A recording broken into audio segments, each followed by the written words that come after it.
Ini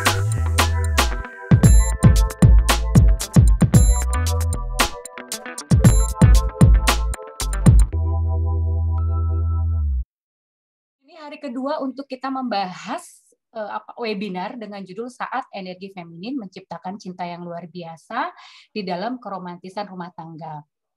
Jadi seperti yang tadi aku sempat bahas dengan teman-teman Eureka Woman, bahwa self-love itu ibaratnya ilustrasinya sebagai pondasi. Jadi kalau kita bangun rumah, kalau pondasinya nggak kuat, setinggi apapun kalian mau bangun, secantik apapun itu nggak menjamin bahwa rumah itu akan kokoh. Takutnya nanti kan ada pergeseran atau ada sedikit tsunami kecil atau apalah itu bisa jadi dia akan roboh gitu. Demikian juga dalam hubungan rumah tangga. Kalau pondasinya nggak kuat, kalau pondasinya nggak sehat, rumah tangga juga ikut nggak sehat dan nggak bahagia. Nah, yang sehat itu siapa? Ya harus diri kita dulu gitu loh. Sebelum orang lain, diri kita dulu, baru rumah tangga. Kalau rumah tangga itu kan status ya. Itu hanya status, tapi orangnya yang menjalani. Jadi orangnya itu harus betul-betul sehat, sehat dalam arti self-love.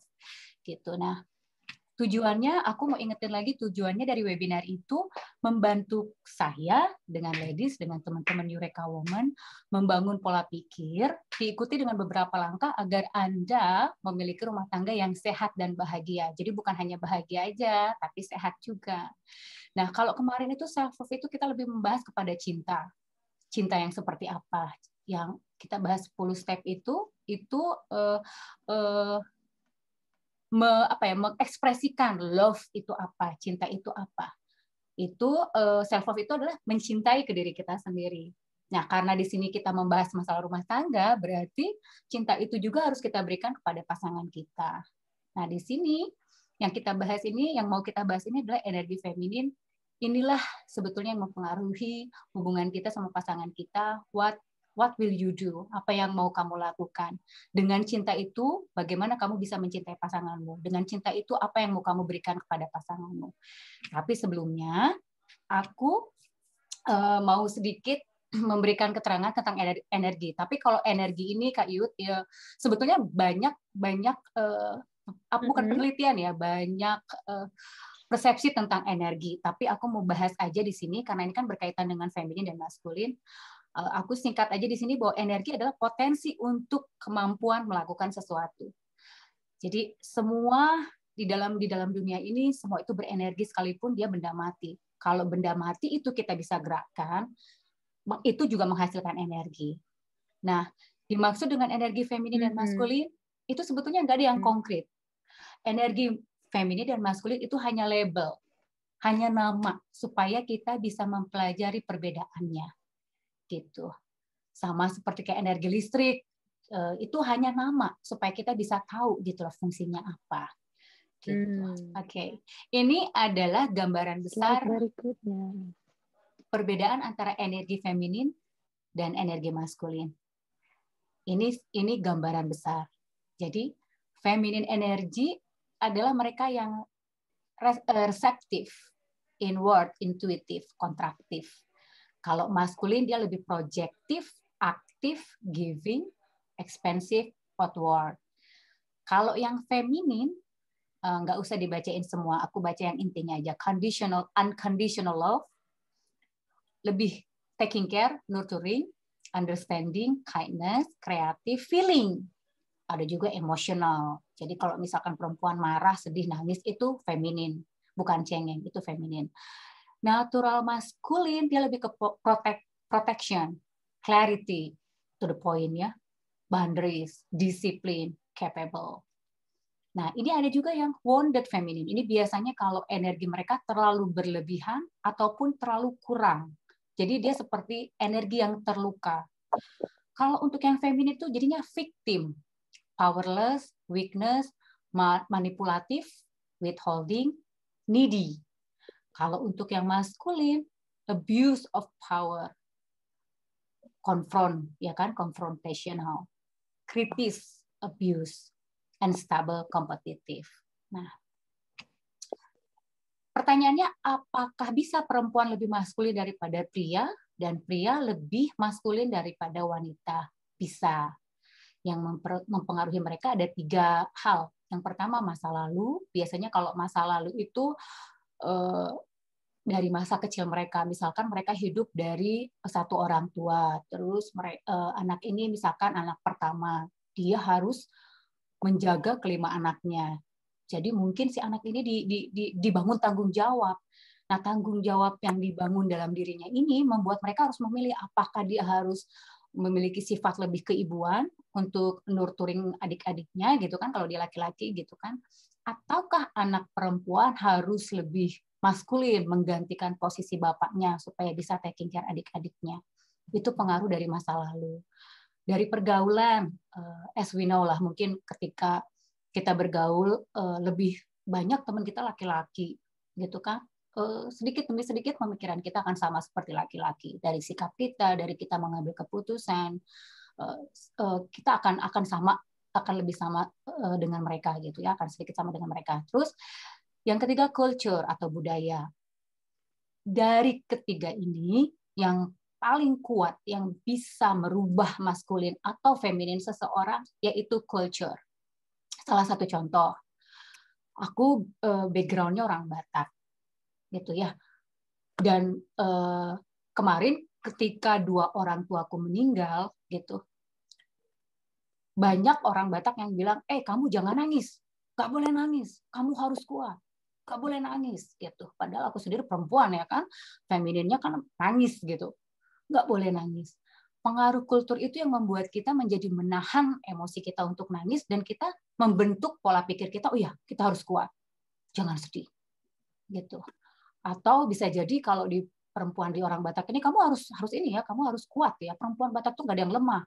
Kalau ada apa-apa sama suami kamu, kamu harus bisa menggantikan posisi suami kamu untuk anak-anak kamu. Kamu juga harus bisa kerja gitu. Kayaknya kita dituntut gitu kan. Itu salah satu contoh untuk adat Batak. Nah, kalau misalkan adat Sunda, mereka jauh lebih lembut gitu, karena adat mereka seperti itu, adat istiadat mereka harus seperti itu. Mereka harus betul-betul di rumah, mereka harus betul-betul menjadi menjadi istri yang udah tinggal nunggu aja perintah dari suaminya gitu kan ya. Itu sebagian kecil ya. Mungkin sekarang karena pengaruh dengan zaman mungkin ada perubahan juga gitu kan. Nah, kultur inilah sebetulnya yang paling kuat merubah pola energi kita ke arah mana? Ke arah maskulinkah atau ke arah femininkah? Karena kalau kita bicara soal energi feminin, ini bukan mengenai tinggi badan, berat badan, jenis rambut, warna kulit. Bukan. Ini mengenai behavior kita, cara pola kita berpikir, bagaimana kita bisa membangun hubungan dengan satu sama lain. Oke. Slide berikutnya, ilustrasi. Nah, ini nih yang lebih menarik nih Kak Iyu. Kalau feminin itu lebih kayak ombak. Kadang kalem ya kan, kadang tiba-tiba tsunami karena gedenya gitu loh energinya, naik turun, kalau marah itu bisa banting banting botol di depan. Kamu ngerti nggak sih, Pi? Lagi nyuci piring, gebrak piringnya. Itu sebetulnya feminin kita ya, itu bukannya maskulin ya? bukan, itu feminin banget itu. Wow. Kita tuh datang dari keluarga Batak tuh bapak tuh lebih keras dari ibu. Ibu tuh kayak nurut banget sama bapak kan, karena patrilineal kan. Patrilineal gitu. Iya. Ternyata enggak ya? Enggak. Terus feminin itu lebih hidup. Feminin itu yang nggak bisa diem gitu loh. Orang feminin itu orang feminin itu perempuan Batak banget juga itu. Ya kan, dari pagi sampai malam. Otaknya aktif terus, ya kan? Aktif.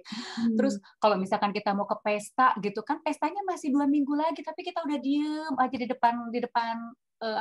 depan lemari, pakai baju apa, yang mana, yang cocoknya yang mana, ya sepatunya yang mana, kebayanya yang mana. Padahal ada 50 kebaya di situ, bingung mau nyari yang mana. Itu feminin. Itu feminin. Terus dia lebih colorful. Aku ingat Mirna sih, kalau itu aku ingat Mirna. Oh gitu. sama era Kita udah ribet dari berapa hari dari berapa bulan sebelumnya. Persiapannya. Dress code-nya apa nih? Dress code-nya gitu kan. Iya. Lalu dia lebih colorful. Kalau misalkan perempuan itu kalau mau dekorasi rumah itu lebih berwarna dibandingkan laki-laki. Biasanya laki-laki itu lebih monoton gitu. Yeah. Dan feminin itu lebih ke arah seperti princess. Nah, kalau maskulin ini kebalikannya. Kalau feminin ombak, maskulin itu batu karang. Kalau feminin hidup, maskulin itu mati. Kalau feminin colorful, maskulin itu warnanya monoton. Jarang kan ada laki-laki pakai baju pink. Kalau dia maskulin. Kalau nggak dipaksa suami istrinya gitu ya demi Valentine. Untuk Valentine. Tapi nggak ada kan, maksudnya jarang kalau misalkan pakai yang baju temanya itu bunga-bunga mawar melati gitu kan, gitu. Mungkin kalau yang maskulin ya, tapi ada juga di sana kita nggak boleh diskriminasi. Cuman maksudnya kalau untuk mereka yang betul-betul maskulin. Nah.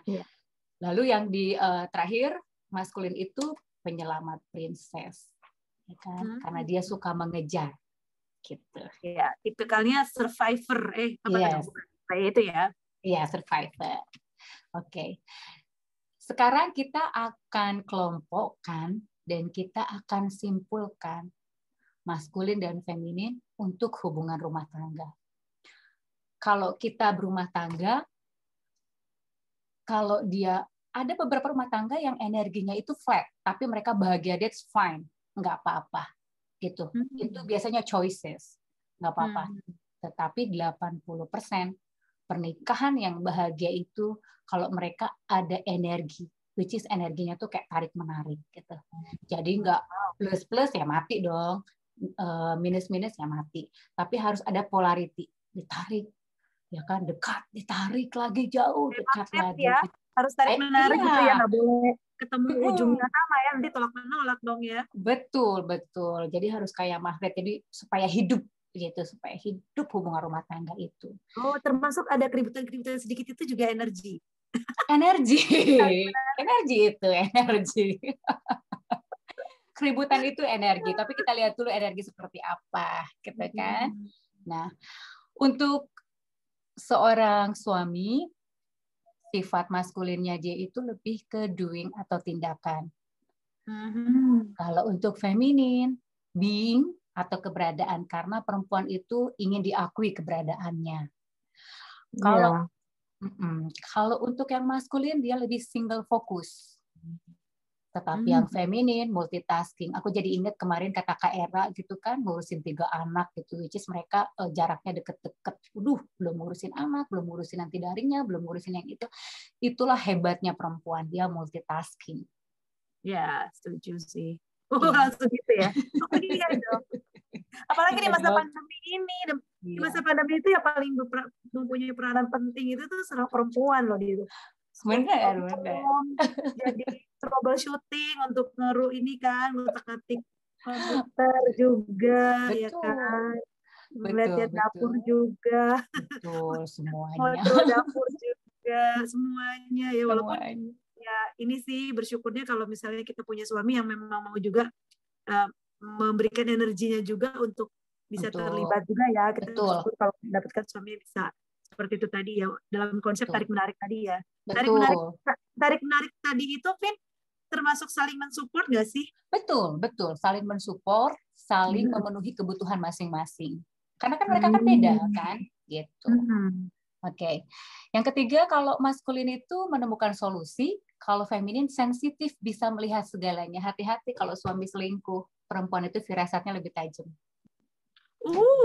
Gitu ya. Mereka pasti pakai firasat dulu, baru mereka mencari tahu. Itu hebatnya perempuan. Biasanya laki-laki suka ngomong gini, kamu, kalau kita sok-sok nebak gimana, kamu perasaan kamu aja. Gitu.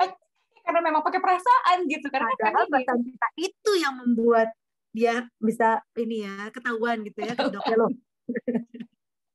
Tapi walaupun pakai firasat tetap kan harus ada bukti. Kalau nggak ada bukti ya benar juga, berarti cuma feeling gitu. Tapi harus ditampilkan dengan bukti juga gitu.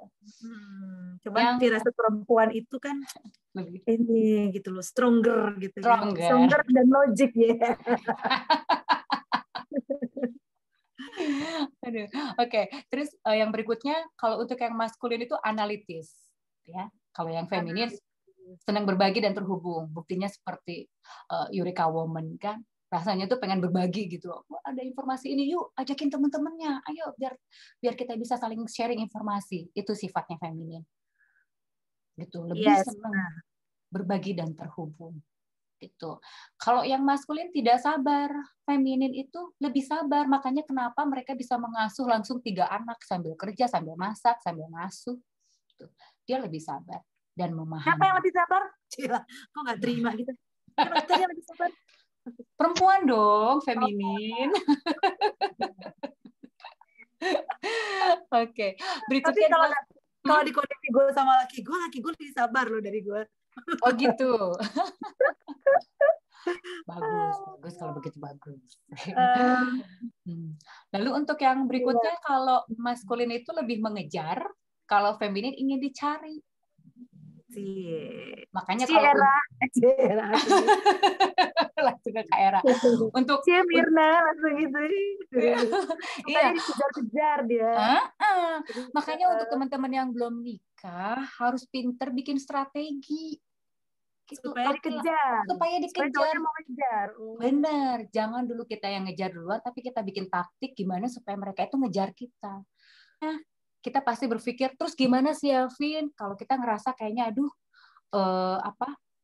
kayaknya energi gue tuh scale-nya berapa ya? Kita awareness gitu loh.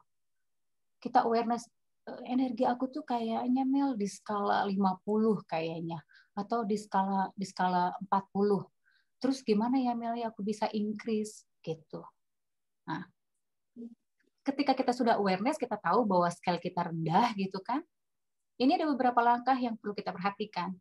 Ada change behavior for 5 possibility. Yang pertama, belajar melakukan sesuatu. Yang kedua, stop melakukan sesuatu. Yang ketiga, belajar melakukan sesuatu yang berbeda.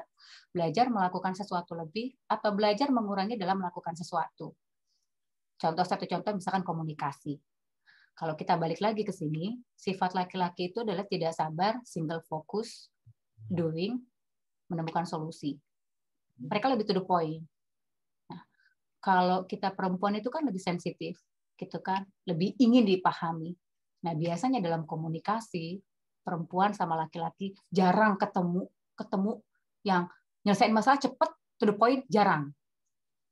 Karena energi feminin itu biasanya terlalu kuat, mereka tuh nggak langsung to the point gitu loh. Padahal intinya begini. Intinya aku butuh diperhatikan, misalkan seperti itu. Tetapi si perempuan ini ngomong gini, sayang, memangnya kamu pikir dengan pekerjaanmu itu kamu bisa hebat? Hah? Kayaknya 24 jam, 7 hari kau kerja aja. Memang aku ini pohon. Terus si laki-laki mikir gini, apa sih maksud kamu, Mah?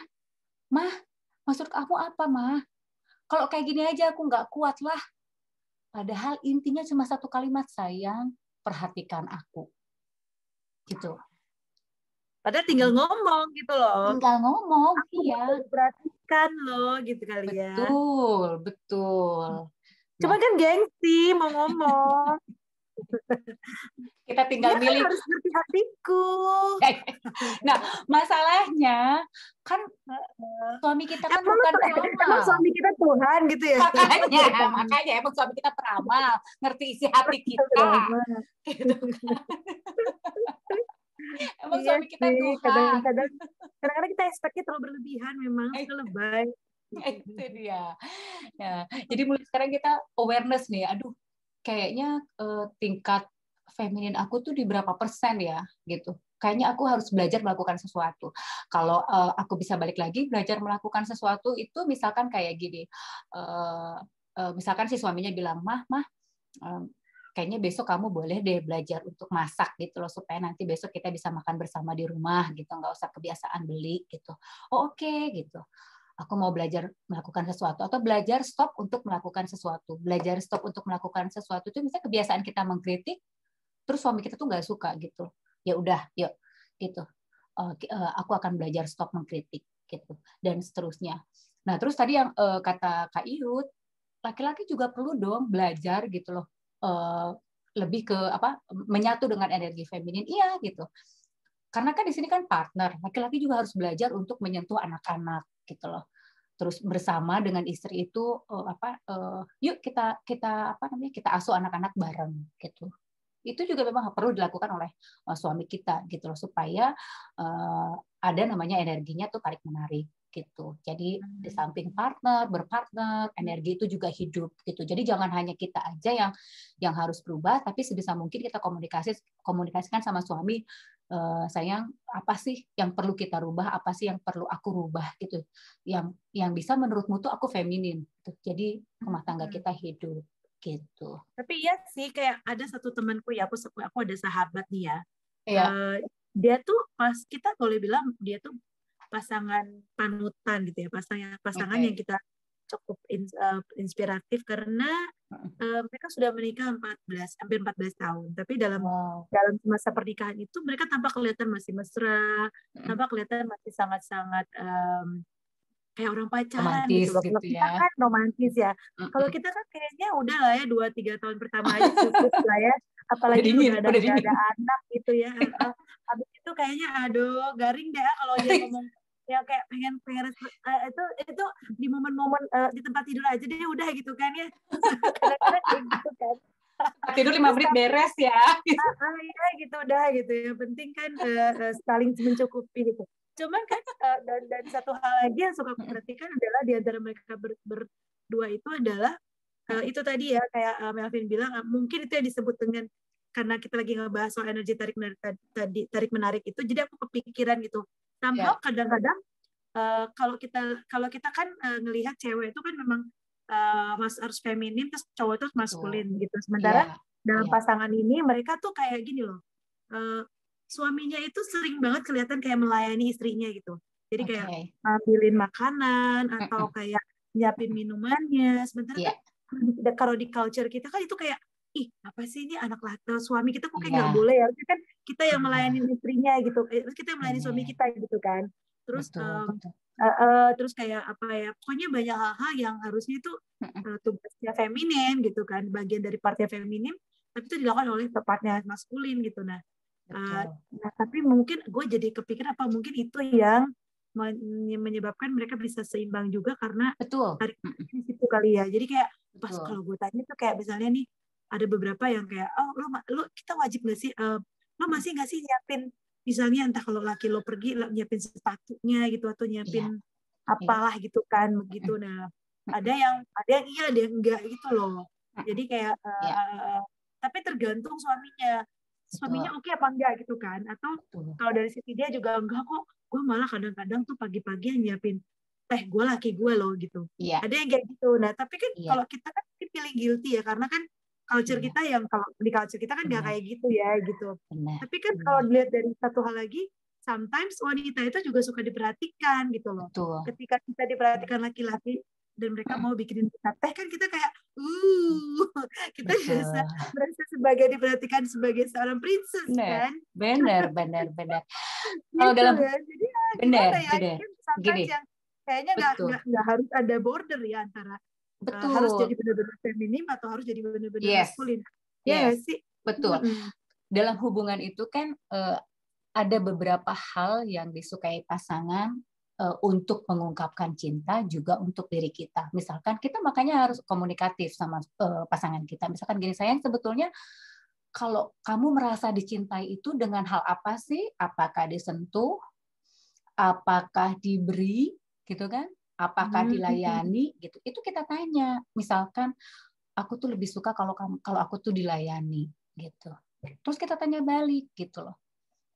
Kalau kamu maunya dalam sikap apa gitu loh supaya kamu tuh bisa merasakan aku tuh betul-betul cinta sama kamu. Terus kata suaminya, kalau kamu selalu ada di samping aku. Nah itu makanya kenapa kita harus komunikatif. Nah sekarang aku mau nanya nih ke Kak Iyut sama ke teman-teman semua. Yang pertama dulu deh, nggak usah langsung dua-duanya. Yang pertama dulu, apa yang membuat setelah teman-teman mendengar penjelasan tentang feminin, otomatis kan dengan tidak langsung bertanya ke diri sendiri gitu kan. Terus kayak kita menggambarkan kita kemarin-kemarin, menggambarkan kita sekarang. Apa yang membuat Anda merasa feminin pada keromantisan rumah tangga? Ini ada beberapa contoh yang mungkin bisa diterapkan sama teman-teman gitu. Yang tadi kan aku tanya kira-kira apa sih yang perlu kita perbaiki untuk energi feminin kita supaya bisa jadi tarik menarik sama energi maskulin suami kita. Kan ada beberapa yang aku harus berhenti untuk calling pasangan aku harus diet dan olahraga gitu kan. Itu kebutuhan betul-betul utama. Nah, ini ada beberapa step yang mungkin bisa bantu teman-teman. Nih. Yang pertama, unconditional love. Kemarin kita belajar tentang self love. Self love itu bagaimana kita bisa mencintai diri kita dengan tulus, supaya kita bisa mengerti bagaimana kita bisa mencintai pasangan. Nah, dalam hubungan itu ada 3 macam, Kak Iyut. Yang pertama, selfish relationship. Selfish itu maksudnya pokoknya kamu harus mengerti aku. Ketika kita sudah menikah, kamu harus bahagiain aku. Aku nggak boleh kekurangan. Gitu. Pokoknya me. Itu masuk ke tahap selfish relationship. Yang kedua, conditional. Pakai syarat gitu. Oke, aku akan lakukan ini buat kamu selama kamu bisa melakukan apa yang aku mau. Gitu. Pakai syarat tuh. Pakai syarat gitu. Yang ketiga, ini dia unconditional love. Jadi makanya kenapa kita harus belajar self love. Ketika kita sudah belajar self love, kita bisa unconditional love kepada pasangan kita karena kita berpikir begini, kalau aku berbicara kasar sama pasangan kita balikin ke diri kita. Kalau itu terjadi sama saya, apakah aku akan sakit hati? Gitu. Jadi apa yang kita perbuat itu akan membuat kita berpikir gitu, apakah ini membahagiakan dia? Nah, salah satu contoh gini, apalagi kalau kita anak perempuan ya, kita tuh ketika kita beranjak dewasa, terus orang tua kita semakin tua, rasanya tuh apapun yang dibutuhkan sama orang tua tuh kayaknya kita pengen ngasih, pokoknya selama orang tuaku hidup kita kayaknya harus kita memberi gitu dari hati kita tuh. Jangan bikin mama sedih, mumpung mama masih hidup, pokoknya apa yang mama mau kita kasih. Gitu. Itu gambarannya dan itu yang sebetulnya harus kita lakukan sama pasangan kita. Apa yang buat kamu bahagia akan kulakukan buat kamu. Gitu. Sehingga ketika kita mengajarkan itu kepada orang lain, itu jadi nimbal juga ke kita gitu. Jadi timbal balik ke kita karena orang yang kita sayangi betul, mereka akan berpikir kalau dia mau berkorban buat aku, kenapa aku nggak mau berkorban buat dia? Gitu. Ini namanya hubungannya ketarik menarik gitu. Ketika dia merasakan bahwa istri kita sudah melakukan segalanya untuk aku harus melakukan segalanya buat dia. Itu unconditional. Yang kedua, usahakan kita harus menjaga keamanan, kenyamanan suami kita, feeling safe. Kalau kita berantem, hindari kita bilang, aku mau cerai. Kalau gitu kita pisah dulu, aku mau cerai. Hindari itu gitu loh. Buat pasangan kita itu feeling safe. Itu yang harus step-step yang bisa membantu kita untuk semakin romantis lagi gitu loh. Jadi kan kita lakukan dengan energi kita kan, gitu. Yang ketiga, connection. Usahakan waktu kita lebih banyak sama dia gitu. Kita sharing, sayang bisa nggak sih misalkan dalam 1 minggu ada waktu 1 hari aja untuk kita bersama-sama. Pokoknya gimana caranya feeling connection itu ada gitu. Entah mungkin kita mau nonton bareng, entah mungkin kita mau belanja bareng, apapun itu, segimanapun itu, terus feeling connection gitu. Nah, yang keempat, gue akan feeling connection sih kalau lagi belanja bareng mungkin. Ups. Ya, connectionnya ke suami apa ke barangnya yang dibeli? Karena kalau perempuan kan banyak ambil feeling connection gitu kan, banyak beli rasanya makin mencintai pasangan. Oh, tapi bisa juga gini. Connectionnya adalah ketika gue belanja bareng untuk kebutuhan rumah tangga kan, bareng sama suami gue. Jadi gue yang ikut belanja di situ, milih-milih apa sih? Benar. Connect kan? Betul. Misalkan kayak beres-beres rumah atau misalkan kayak suami Kak Iyut misalkan masak gitu, Kak Iyut yang nyuci piringnya, itu connection gitu loh, saling kerjasama. Betul. Nah, yang keempat ini kepada diri kita sendiri gitu. Self care. Nah, aku kan tadi bilang, ini kan langkah pertamanya kan untuk self care kan dress nicely. Aku tuh nggak pernah energi feminin itu bukan mengenai masalah berat badan, tinggi badan, warna kulit, jenis rambut, enggak. Jadi kalau misalkan teman-teman nggak terbiasa pakai baju seksi, ya udah pakai baju apapun itu yang menurut teman-teman itu nice dan seksi gitu aja. Misalkan aku tuh nggak suka tuh pakai baju dress gitu, tapi aku bisa pakai jeans, atasnya kemeja, pakai high heels. Menurut aku itu aku udah seksi, gitu. Nah, pokoknya itu senyamannya kita aja yang kita merasa ya. kita convenience and confidence ya. Yes. Senyamannya kita merasa ada sesuatu perbedaan dan kita merasa dengan pakaian itu bisa menarik perhatian suami, gitu. Suami kita, bukan suami tetangga, tapi dikomunikasikan dengan dia juga dong. Dia sukanya kita pakai apa ya? Iya. Makanya kan dibilang kan energi feminin sama maskulin itu harus komunikatif. Harus tanya pendapat kita masing-masing.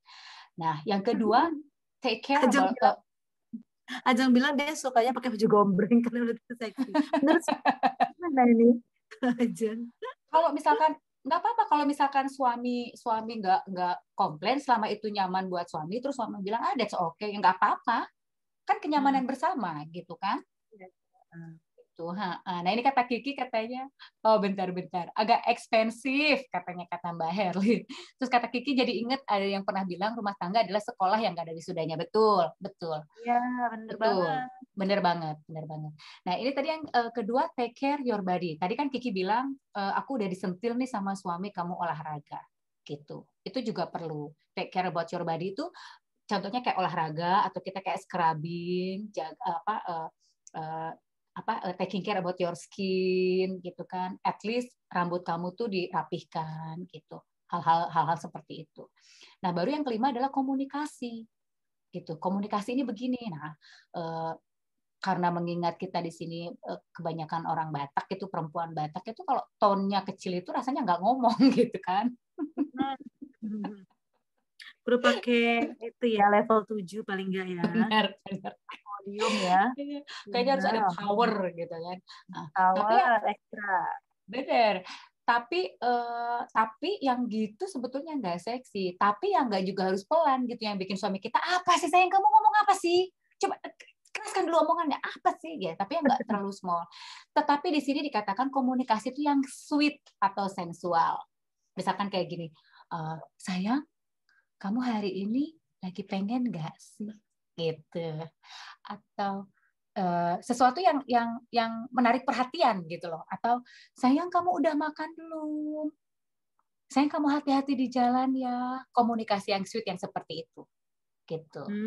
Ke arah kesimpulan. Jadi kesimpulan kita dari 2 hari ini menyambung hari kemarin tentang self love. Jadi kenapa pentingnya self love dengan energi feminin? Karena self love adalah fondasi diri untuk kita bisa mengerti bagaimana kita mencintai pasangan kita.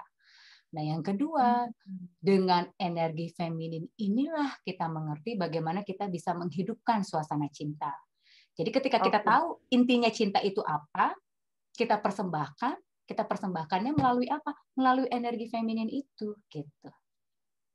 Jadi actionnya adalah dengan memanfaatkan energi feminim yang kita bisa pakai untuk menunjukkan tarik-menarik tadi untuk membalance proses tarik-menarik tadi gitu ya. Betul. Pada intinya adalah kalau kitanya sehat secara lahir batin, kita mencintai diri kita, harusnya kita lebih bisa mencintai orang di luar kita gitu kan. Betul. Itulah maka energi kita akan otomatis bisa dengan natural bisa dengan secara alami bisa keluar gitu ya. Betul. Bisa dibuat-buat lah intinya gitu ya. Betul. Nah, at the end, kenapa saya bilang kita di sini kalau kita bisa gunakan energi feminin kita dengan bagus, itulah namanya empowered woman gitu loh. Itulah namanya the power of energy feminine. Karena kenapa dibilang di sini kata Tony Gaskin, love a person the way they need to be loved, not the way you want to love. Jadi bukan selfish. It's not about you. Love is selfless, not selfish. Jadi cinta itu bukan tentang kita, tapi tentang pasangan kita. Makanya dibilang unconditional love is one of the most powerful and healing gifts we give to others.